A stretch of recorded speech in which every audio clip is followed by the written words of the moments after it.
Olá, bem-vindos a mais uma aula do nosso curso de Escatologia. Esta é a aula número 22, é a última aula planejada. Após essa aula, essa sessão, essa última parte 4, conforme eu prometi, eu vou fazer algumas aulas ainda, mas respondendo a perguntas. Portanto, se você tem perguntas que ficaram aí de aulas passadas, pode mandar para mim, né? Agora eu abri, nessa última parte, eu abri a todos os comentários estão abertos, você pode fazer o comentário. A razão que eu fiz isso é para que você pudesse pelo menos ver todas as aulas até aqui para poder comentar, né? Senão muitas questões já seriam respondidas nas próprias aulas. Mas se você tem alguma pergunta, eu já tenho algumas perguntas aqui, né, que eu devo colocar como algumas delas eu vou fazer algumas videoaulas, outras eu vou responder no próprio chat mesmo. Mas se você tem perguntas, mande, talvez seja questionamento de outras pessoas também, não fique com vergonha. E eu prometo, conforme eu prometi, responder a todas as perguntas. Na aula de hoje, nós vamos continuar a parte 4, é uma aula bem rápida. Vamos falar nessa aula número 22 sobre nações que não irão apoiar o anticristo. Talvez pareça estranho, né? Mas a gente vai ver um pouquinho disso sobre algumas profecias. Uma profecia, na verdade, que fala de nações que não irão apoiar o anticristo. Pergunta que a gente levanta quando se fala esse título, né, não são todas as nações que irão apoiar o anticristo, né, porque lá no Apocalipse fala que todas as nações irão seguir o anticristo. Né. Na verdade, uma coisa é você ser subjugado por ele, outra coisa é você apoiar o anticristo. Né. Eu creio que aí existirão alguns três tipos de nações. Nações que irão apoiar o anticristo e batalhar por ele. Irão ter nações que serão subjugadas e terão obrigatoriamente a seguir o que o anticristo manda. E vão existir também nações que lutarão contra. Eu creio que haverão esses três tipos de nações aí no cenário futuro. Mas antes da gente entrar um pouquinho, entender um pouquinho o que é o todo na Bíblia. Quando a Bíblia fala todo, tudo, a gente entender um pouquinho, né? Porque a Bíblia está num contexto judaico e o contexto judaico é o conceito de sociedade patriarcal. O que quer dizer todo? Né? Quando a Bíblia fala todo, ela não quer dizer todo mundo, não quer dizer 100%, mas quer dizer ou a maioria ou se os principais ou se o sacerdote ele concorda com aquilo. Se o representante ele concorda com aquilo, então é como se fosse todo. Um exemplo disso é quando a gente fala, né, que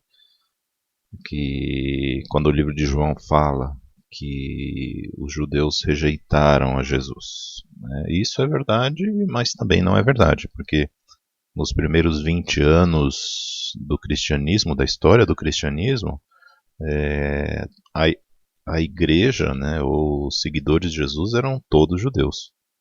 Né? Então dizer que os judeus rejeitaram, não, porque os apóstolos eram judeus, os seguidores, os 70, os 120, os 5.000 que creram, todos eles eram judeus. Né? Então a igreja no início ela era judaica, mas os principais sacerdotes rejeitaram.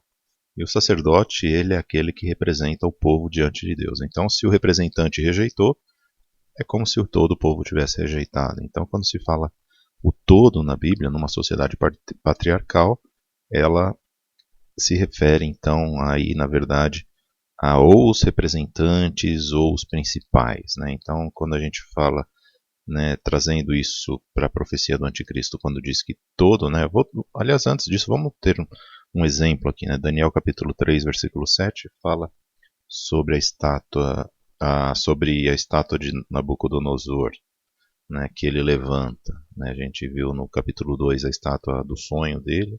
No capítulo 3 ele faz uma estátua de ouro, como se dizendo: eu não quero que a estátua tenha ouro, prata, cobre, barro, eu quero que ela seja toda ouro, ou seja, eu quero que o governo babilônico ele vá dos pés até, da cabeça até os pés, que ele nunca termine, que ele fique sempre nas mãos dos babilônicos, né? Seria uma afronta contra Deus. E ele fala, olha, diz assim o texto, né? Portanto, no mesmo instante em que todos os povos ouviram o som da buzina, do pífaro, da harpa, da sambuca, do saltério e de toda sorte de música, se prostraram todos os povos, nações e línguas e adoraram a estátua de ouro que o rei Nabucodonosor tinha levantado.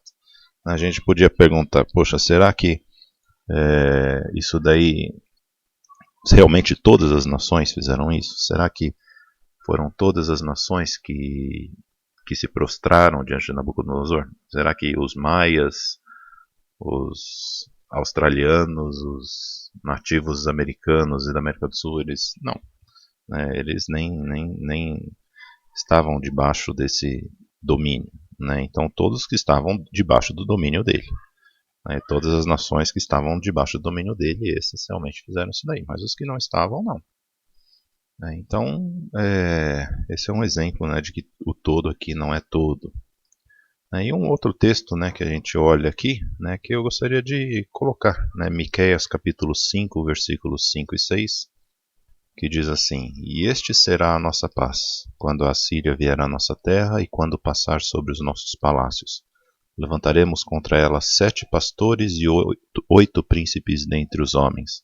Esses consumirão a terra da Síria à espada e a terra de Nimrod nas suas entradas. Assim nos livrará da Síria, quando vier à nossa terra, quando calcar os nossos termos. Né? Veja aí que está grifado Deus lhe levantaria 7 pastores e 8 príncipes dentre os homens. Nós temos aí então estes 7 pastores e 8 príncipes que devem se levantar aí no final do mundo para lutar contra o anticristo. Talvez 15 nações que estarão se rebelando contra o anticristo no final dos tempos. Bom, chegamos então ao final desta parte 4. Agradeço a atenção de todos vocês e que Deus abençoe a sua vida e que você possa também continuar esses estudos e eu não acho que isso é um ponto final, pelo contrário, como eu disse nas primeiras aulas, isso é só algo para alguns assuntos que eu coloquei aqui à tona para nós podermos estudar mais a respeito. Se você tem questionamentos ou outros pontos de vista, coloque que nós podemos discutir em outras videoaulas. Deus abençoe a sua vida. Fique na paz de Jesus.